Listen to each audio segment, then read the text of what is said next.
নমস্কার বন্ধুরা, মৌসুমি kitchen and ব্লগে আপনাদের সবাইকে স্বাগত। আজ আমি আপনাদের সবথেকে সহজ পদ্ধতিতে ভীষণ টেস্টি একটি নাস্তা রেসিপি আপনাদের সাথে শেয়ার করব। খুব সামান্য কিছু উপকরণ দিয়েই এই লোভনীয় নাস্তা রেসিপিটি বানানো হয়ে যায়। একবার বানিয়ে দেখুন, বারবার বানাতে ইচ্ছা করবে। আর ছোট থেকে বড় সবাই দেখবেন খুব পছন্দ করবে। এটি বানানোর জন্য নিয়েছি 1 কাপ চিড়ে, হাফ কাপ ময়দা আর একটি ডিম। চলুন বন্ধুরা, দেখে নিন নাস্তাটি কিভাবে তৈরি করি। রেসিপিটি বানানোর জন্য একটি মিক্সিং বোল নিয়ে নিয়েছি। মিক্সিং বোলে দিয়ে দিচ্ছি হাফ বাটি ময়দা। হাফ বাটি ময়দা দিয়ে দেওয়ার পর ওই বাটিরই দিয়ে দিচ্ছি 1 বাটি চিড়ে। ভালোভাবে বেছে দেবেন, কারণ চিড়েতে অনেক সময় ধান থাকে, তো সেই জন্য অবশ্যই চিড়েটা ভালোভাবে বেছে দেবেন। আর দিয়ে দিচ্ছি একটি ডিম। একটি ডিম দিয়ে দেওয়ার পর দেখুন দিয়ে দিচ্ছি ওই বাটিরই হাফ বাটি চিনি। মিষ্টিটা অবশ্যই আপনারা আপনাদের স্বাদ মতো দেবেন। চিনিটা মিক্সার গ্রাইন্ডারে গুঁড়ো করে নেব। তার আগে চিনিতে মিশিয়ে নিচ্ছি 5টা এলাচ। এলাচ দেওয়ার ফলে ডিমের যে আঁশটে গন্ধ থাকে সেটা আর থাকবে না। বোলটা ছোট হওয়ার কারণে একটি বড় মিক্সিং বোলে সমস্ত মিশ্রণগুলো ঢেলে দিলাম। চিড়ে আর ডিম দিয়ে দেওয়ার পর দিয়ে দিচ্ছি যে চিনিটা মিক্সার গ্রাইন্ডারে গুঁড়ো করে নিয়েছিলাম, সেই চিনিটা দিয়ে দিলাম। আর দিয়ে দিলাম স্বাদ মতো লবণ। দিয়ে সমস্ত উপকরণ দেখুন ভালোভাবে হাত দিয়ে মেখে নিতে হবে। এখানে যেহেতু আমি চিনি দিয়েছি, সেহেতু বেশি জলের ব্যবহার করা যাবে না। আপনারা চাইলে জলের একদমই ব্যবহার করবেন না। চিনিটা মাখতে মাখতেই দেখবেন অনেকটা পরিমাণ জল বেরিয়ে যাবে। এছাড়া ডিমও আছে, সেই জন্য এখানে কোনো জলের ব্যবহার লাগবে না। ভালোভাবে অনেকক্ষণ ধরে আপনাদের মেখে নিতে হবে, তাহলেই দেখবেন চিনি থেকে জল বেরোতে শুরু হয়ে গেছে। আর যদি আপনারা খুব তাড়াতাড়ি নাস্তাটি বানাতে চান, তাহলে একদমই দেখুন খুব অল্প পরিমাণে 1 চামচ মতো জলের ব্যবহার করেছি আমি এখানে।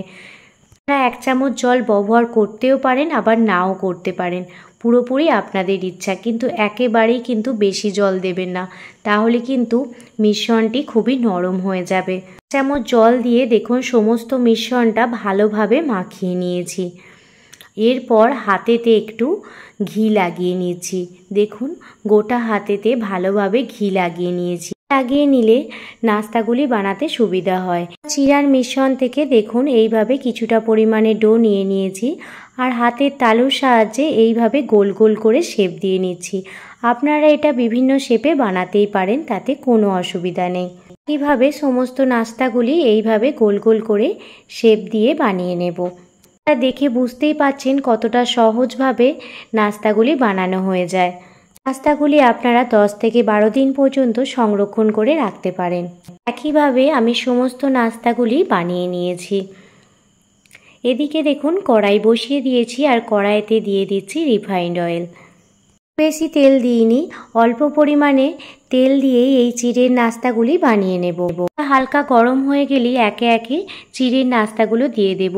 তেলটা খুব বেশি গরম করা যাবে না, তাহলে কিন্তু নাস্তাগুলির ভেতরগুলো কাঁচা থেকে যাবে।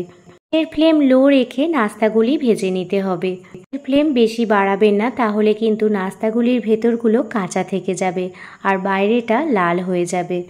আর এইভাবে নাস্তা বানিয়ে দেখুন, সবাই দেখবেন আপনাদের প্রশংসা করছে। একেবারে বাড়িতে থাকা কম উপকরণ দিয়েই দেখেছেন আমি নাস্তাগুলো বানিয়ে নিচ্ছি। একদিকটা হালকা ব্রাউন কালার এসে গেছে, সেই জন্য অপর পিঠটা দেখুন উল্টে দিচ্ছি। এইভাবে ব্রাউন কালার এলেই আপনারা অপর পিঠটা উল্টে দেবেন। এই নাস্তাগুলি এতটা ক্রিস্পি হয়, না খেলে আপনারা কিন্তু বুঝতেই পারবেন না। পর্যায়ে নাস্তাগুলি বানানো হয়ে গেছে, কারণ দু পিঠটাই ভালোভাবে ব্রাউন কালার চলে এসেছে। তো দেখুন নাস্তাগুলি উঠিয়ে নিচ্ছি, আর দেখেছেন নাস্তাগুলি কতটা লোভনীয় হয়েছে। এগুলো ভেজে নেওয়ার পর চিড়ের নাস্তাগুলি আপনাদের নরম মনে হতে পারে, কিন্তু ভয়ের কোনো কারণ নেই। যখনই দেখবেন ঠান্ডা হয়ে গেছে, তখনই দেখবেন পুরোপুরি ক্রিস্পিও হয়ে গেছে, আর একদমই পুরো যেমন বিস্কুট হয় মুচমুচে, সেরকম মুচমুচে বিস্কুটের মতো খেতে লাগছে। অসাধারণ খেতে লাগে। একবার বাড়িতে অবশ্যই ট্রাই করবেন। বলতে বলতে দেখুন দ্বিতীয় ব্যাচের নাস্তাগুলিও দিয়ে দিয়েছি ভাজার জন্য। প্রথমে গ্যাসের ফ্লেম লো করে রাখবেন। নাস্তাগুলি দিয়ে দেওয়ার পর গ্যাসের ফ্লেম মিডিয়ামে রেখে নাস্তাগুলি ভেজে নেবেন। সমস্ত চিড়ার নাস্তাই ভালোভাবে ভাজা হয়ে গেছে আর একটি প্লেটে উঠিয়ে নিচ্ছি। যদি ডিম আর চিড়ে থাকে তাহলে অবশ্যই নাস্তাটি বানিয়ে দেখবেন, খেতে অসাধারণ লাগে।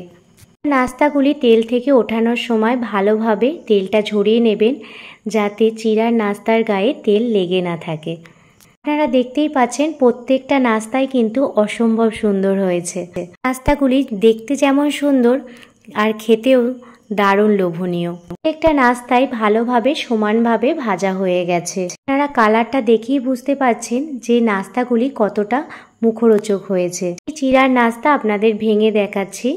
দেখুন, ওপরের পিঠটা একেবারেই মুচমুচে হবে আর ভেতরটা এই রকম হবে। এতে কিন্তু খুবই টেস্টি। বাড়িতে একবার হলেও আপনারা বানিয়ে দেখবেন।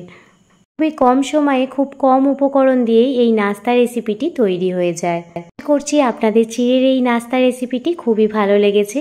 যদি ভালো লেগে থাকে প্লিজ একটি লাইক, কমেন্ট, শেয়ার করে আর সাবস্ক্রাইব করে আমার পাশে থাকবেন। ভালো থাকবেন, সুস্থ থাকবেন, সাবধানে থাকবেন। আবারও কোনো দিন অন্য কোনো রেসিপি ভিডিও নিয়ে আপনাদের সামনে হাজির হব। ধন্যবাদ।